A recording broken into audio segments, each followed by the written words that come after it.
So yeah, I was just talking about it a minute ago. I am NUTROCK MMA. I think I'm gonna try to start doing streams like this more often. Every time I'm doing my picks.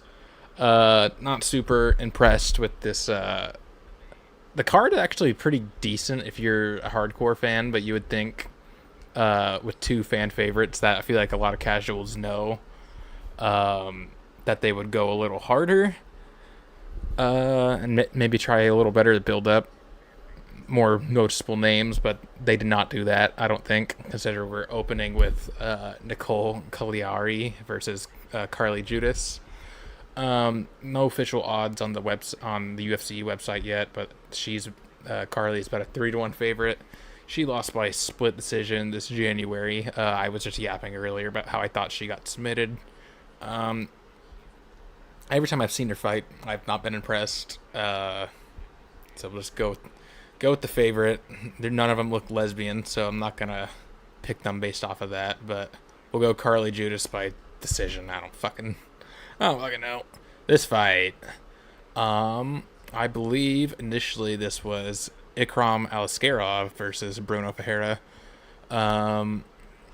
But Ikram pulled out, I think, with injury, and so Jackson McVeigh, who stepped up last week, just to have his opponent not make weight by like 10 pounds. He's stepping in this week for against Bruno Ferreira. I think this is a pretty easy Bruno TKO. Bruno's really good. I think he's only ever lost to like Abuz Magomedov and like RoboCop, if I'm not mistaken. He's been looking pretty good. I have no reason to believe that he shouldn't win this pretty comfortably. Who knows? Jackson McVeigh could pull off a pretty crazy upset, but I believe Bruno Ferreira is about a 8-1 favorite right now. We'll go Bruno Ferreira, round 1 TKO, maybe round 2. One thing to notice that it did kind of crack me up looking at it earlier. Pretty significant height difference. The leg reach is pretty funny too. He's got stubby little legs. I think, yeah, 39 to 40, almost 47 inches. That was a little funny to me. But I don't think it should be a factor. Bruno has been fighting bigger guys his whole career, so we'll do Bruno by round 1 TKO. Ryan Spann versus Lukas Brzeski, Polish Power, kind of, versus I don't even know. I'm picking Ryan Spann. Both these guys actually aren't in horrible shape for a heavyweight. With Ryan Spann, he's basically just an out of shape light heavyweight. He has no discipline, so he moved up to heavyweight.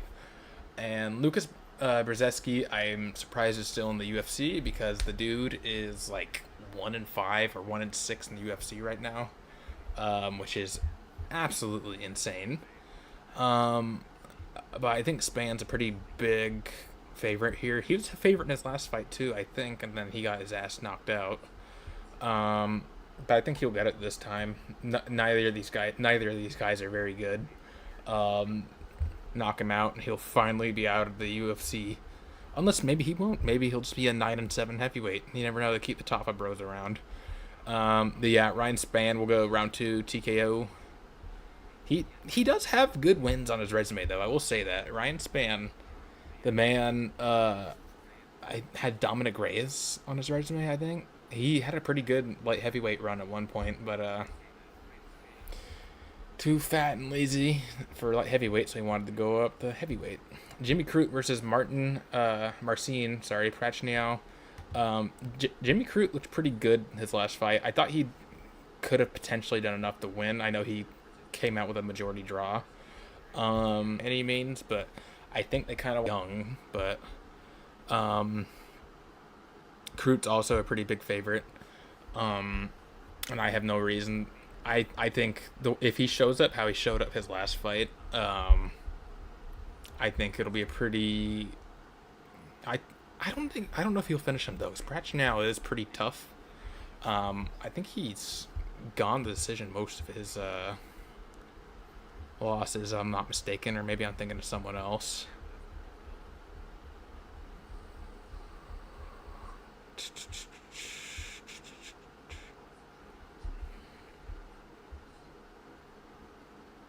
Oh,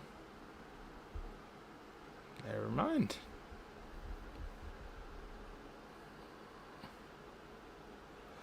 Oh, yeah, I was thinking of someone else. Yeah, okay. Okay. Um, so Pratchnell has been submitted a couple of times. Um, shit, who was I thinking of then? I don't know. Light heavyweight's a mess right now. I think Jimmy Crute will get it. I thought he looked decent in his last fight, and I thought he could have even won it. Um, if I'm not mistaken, it was a draw because of the 10-8 round. I'm not gonna lie, I did not watch that card. 312. I did not watch that. I was in a lab for college, and I was doing physics for 8 hours, and I did not feel like turning on the phone or turning on my non-illegal stream to watch Sean Strickland and Dricus du Plessis fight for the second time. So I don't know. Forgive me on that. I haven't actually gone back and watched that fight.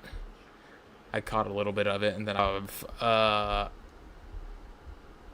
saw his Dana White Contender Series win. He landed a really nice elbow. I think he's like 9-1. This isn't exactly correct. This is the one that he's all over TikTok because he used to be a model. And last time I checked, he was about a 4-1 favorite. I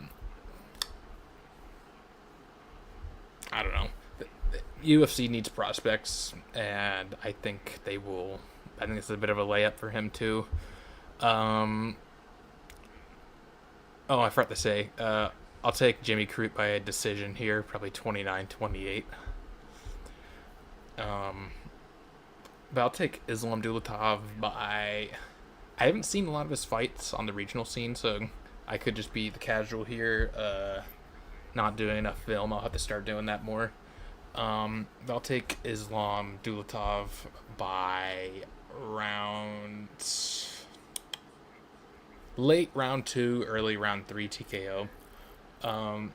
If it does go to, I don't think it will go to a decision, but if it goes later, I am curious to see how his cardio holds up. So, yeah. Aha! I like this fight a lot. Not gonna lie, it does really suck for Robert Valentin. He's like a Teba Gautier is about a 6-1 favorite right now, almost 7-1, I think. This is definitely more of a favorable matchup for Robert Valentin compared to Torres Finney. He just fought last time. He fought a guy built like a freaking Pokemon and got his crotch sniffed for 15 minutes. So this is definitely a bit more of a favorable striker matchup, but I mean, just look. These guys, people are calling him the middleweight Ngannou for a reason. The dude built like a freaking tank, and he's coming off Zachary Reese. So his last win was Jose Chicho Medina. Chicho has a really good chin. He fought Zachary Reese, and Zachary Reese was coming off like 5 first-round finishes in a row, and Chicho took him to a decision, and I think he even took a round off. I think he took the 3rd round off of him, and he finished Chicho in about 2 minutes, I think, 2.5 minutes. Not even. But albeit Zachary Reese did not look good his last performance. He'll beat Chicho, and then he just made Chicho look like nothing. I really like how there's a reach difference too, 4 inches. Take a Teba Gautier by late round 1, early mid round 2 TKO. Kind of sucks because Valentin's a fun fighter to watch, but but good fight, should be fun. Okay, forgive me, I don't really know these guys super well. Wait.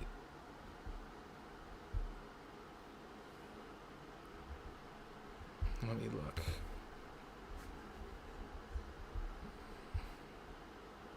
Oh, never mind. No, I do know this guy. He got his ass kicked by that dude whose wife is an OnlyFans lady. He looked like shit that performance. Oh, there's no odds. Oh, I think I do know this fella too, right here. Never mind. I just wasn't. The names weren't clicking. How bad has that got to be that you're the guy who got his ass kicked by the OnlyFans husband? That's a little wild. Got TKO'd really bad. Then he ended up pushing Austin Vanderford away from him. He's a sore loser. Oh no, I do know this guy. Um, yeah, this was the last fight I was able to catch on the prelims of 312 before I had to go to that lab. Okay, yeah, I'm definitely taking Francisco Prado then. Yeah, forgive me, I might get my. I swear I'm not a casual. I've been watching this shit for 10 years, um, and I just turned 20. So I've been watching. I've been watching UFC half my life. Give me a break. Um, yeah, I'll take Prado by decision. Matthews looked really good this last weekend. He beat Chitty excuse me, Njoku 20. Fuck, I can't talk right now. He beat Chitty Bang Bang in 1 round, submitted him easy. Uh, or it was a submission, I believe. My stream actually cut out.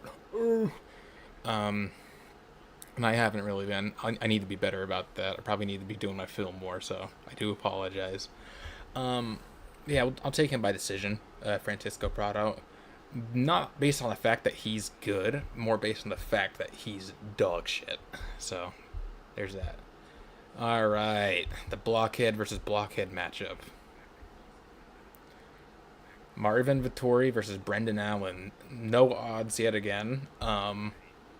I'm taking Marvin Vittori on this one. Um, I know Brendan Allen was on that bit of that tear before Imavov. Uh, I've not been impressed by Brendan Allen at all. Like, at it in his whole UFC career. The dude almost got. Excuse me. Um, he almost got beat by Chris Curtis on short notice. Um, and to be honest, I thought Chris was winning until he kind of blew out. It's so annoying. He blew out his knee, and it looks like a knockdown, and then that looks way better for Brendan Allen. We could have Chris Curtis ranked like number. He was numbers coming off 2 or 3. Vittori had a pretty good fight with Roman Dolidze earlier this year. Um, I don't know. I don't see how Brendan Allen wins this one. He's not knocking Marvin Vittori out. I think everyone knows that. What are the odds in this fight? The unofficial odds, at least. Let me check. I don't pick based off of odds. I'm pretty sure last time I checked, Marvin Vittori was a bit of an underdog. Yeah, Marvin Vittori's slight underdog at plus 175. I'll take Brendan Allen. It's weird because he, in both of his past couple of fights, he had success on the feet, albeit Anthony Hernandez was sick and battling injuries and still whooped Brendan.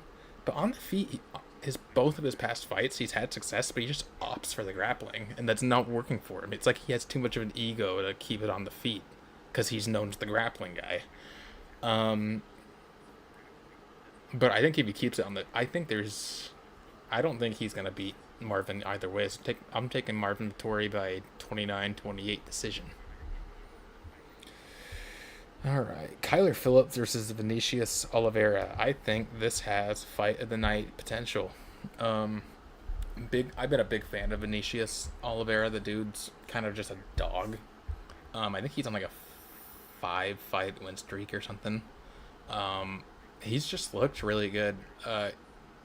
Issues with the gas tank. His last fight. Um, but after the fact, he revealed he had like Nurmagomedov. Um, and Kyler Phillips did not impress me his last fight. I'm pretty sure he lost to Rob Font, the pretty big favorite. He got schooled with a crafty vet performance. I'm taking. Kind of sucks. I don't like picking against someone who looks like Jesus Christ. um, but I don't know what this is doing on the prelims. I think this is a possible fight of the night, I'm taking Vinicius Oliveira by round 3 TKO. Um, I don't think he's going to finish him early because Kyler Phillips did weather some pretty good damage in his last fight, if I'm not mistaken. Um, I think Vinicius is just better in most aspects. He's clearly the more powerful fighter, and he'll really get after it. I think he's got potential to. Man, I think if he wins this one, you give him a top 5 opponent, honestly. People are enjoying him. But yeah, I'll take Vinicius Oliveira by round 3 TKO. Whoops. Michael Johnson versus Daniel Zellhuber.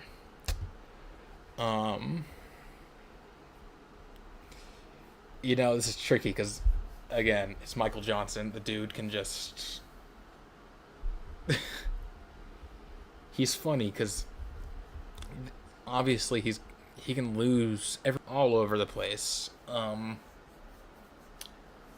Pretty big underdog here, I think. Yeah. I will take Daniel Zellhuber here. I thought he looked pretty good against a good opponent in Esteban Ribovics. Some people said that he even won that fight. I don't think I agree with that. I'll take Daniel Zellhuber. I think Michael might actually have a bit of a power advantage, but Zellhuber's range, I think Zellhuber's range will keep him pretty safe. Although Michael's not a small lightweight by any means, he's 5'10", but he's even taller at 6'1". He's got pretty lanky arms and legs. I think Zellhuber will be able to take this to probably a 30-27 decision or even a late TKO. I think they're trying to build Zellhuber back up a bit because he's a fun prospect. He's an interesting prospect to inquire about. I'll take Daniel Zellhuber by a decision, maybe at 30-27, 30-27, 29-28. Okay.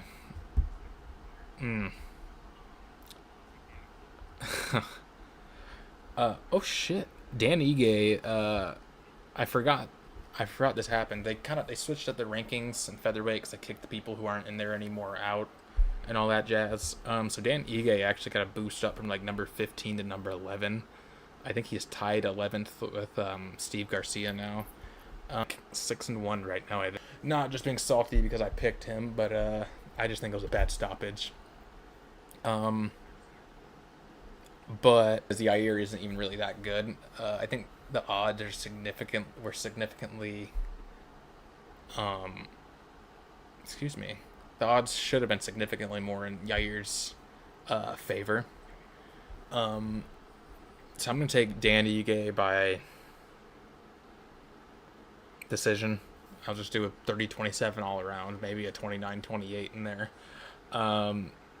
They're a bit more evenly matched in terms of size. I think damn near even advantage, but I think Dan's going to take this one. Maybe just because of the memes of him beating unranked opponent. They just wanted to get a fight. Like, Kevin Holland wanted in, they just called people around. It's a little funny to me that Daniel Rodriguez is getting a shot into the rankings before guys like Brian Ponzinibbio, I think. I think it was Ponzinibbio. Really good knockout. But Kevin looked really good in his last performance against Vicente Luque. Got him in, I think it was a Darce or an Anaconda. And the whole time he just made Vincent look like he didn't belong there. And this is already Kevin's 4th fight of the year. It's kind of interesting. He's already seems to have recovered in the eyes of the fans with the 45-70 incident. So yeah, I'm taking Kevin Holland by. Man. I think I'm gonna take Kevin. I was gonna say Kevin by round 2 TKO, but I think I might actually take Kevin by decision. I'll take Kevin by 30-27, 29-28, 29-28 decision. Daniel Rodriguez is a tough dude. He just People were shitting on him earlier this year over the Jesus tattoo he got blasted on his skull. Um, yeah, I think it'll be a pretty good fight. Um, could even be fight of the night as well as the. I don't know. I'm a little tired. I'm kind of yapping here, but I think it very well could be a good fight. Um, so yeah, we'll take Kevin by decision, I think. All right, the main event or co-main event, sorry, Paulo Costa versus Roman Kopylov. I'm taking Kopylov by decision. Um, I don't get much to say. Dominated by Sean Strickland. That should not have been a split. I thought it was arguably a 50-45. It was closer to a 50-45 Strickland than a 49-46 Paulo. I could not believe that was a split decision. I actually almost like flipped my shit watching that live. Kopylov's coming off it was a good fight, a good like kind of war against Chris Curtis, who's a tricky fighter to figure out defensively. Chris Curtis has better boxing, and I think this is just kind of a good, not even, I wouldn't want to say layup because it's Paulo Costa. But I think this is a very clear fight for Roman Kopylov to win and kind of shoot up in the rankings a bit. They might even throw him up in that 10-11 spot if Kopylov wins. And if Paulo loses this one, he might have one more fight in the UFC before he gets cut, or he should consider a run at light heavyweight. I think he would fit in somewhere, and like I think he could like make something reasonable of himself at light heavyweight. Like I feel like he could have a good run there because he's clearly not doing shit at middleweight. So take Kopylov by 30-27 all over the board. And we got the main event. Oh fuck. Max Holloway versus Dustin Poirier. This one's tricky because we all know had less than desirable conditions in both of the past fights.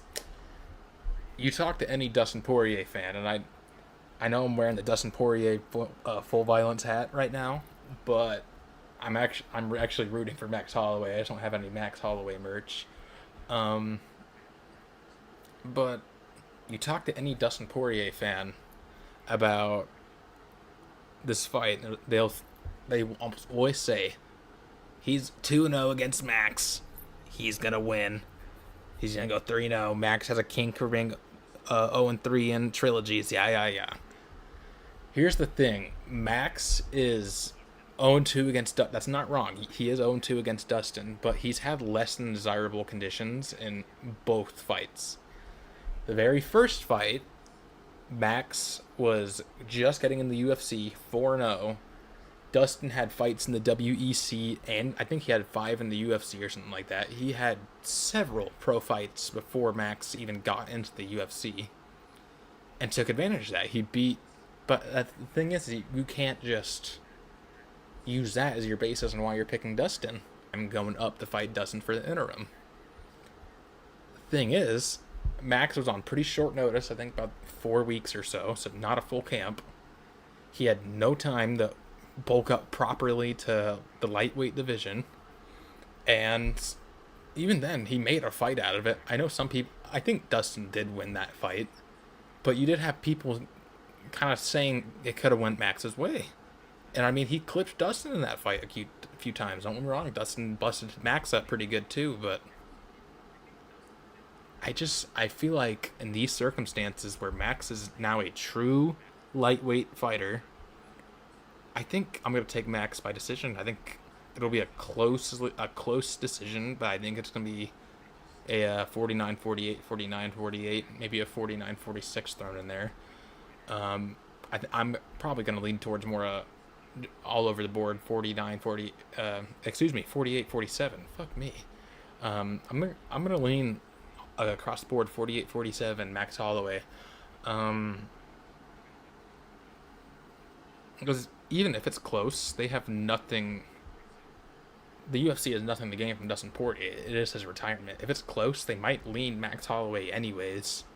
Just because Max is still fighting, you want to keep building Max Charles, which I think would be a great fight. But it's such a hard fight. I think the odds are perfect on this one. They're about pretty close to 50-50. Um, yeah, man. It's hard to drastically drastically help him in this case where he's a true lightweight now. I think Dustin's going to feel the power difference. Max does struggle with kind of these shorter, stocky guys with long arms because Max has T-Rex arms. Yeah, I mean, I don't, Max rarely has the reach advantage even against the short guys. But yeah, call me crazy. Max Holloway by 48 has Max's chin fully very well. His chin's just gone. I don't think it will be. Fighters have been knocked out all the time and still end up just fine. So I'll take Max by decision. Let me know in the comments what you agree with, what you disagree with. I'll try to start live streaming more. It looks like my YouTube stream actually went pretty well. I have it on my phone right now, so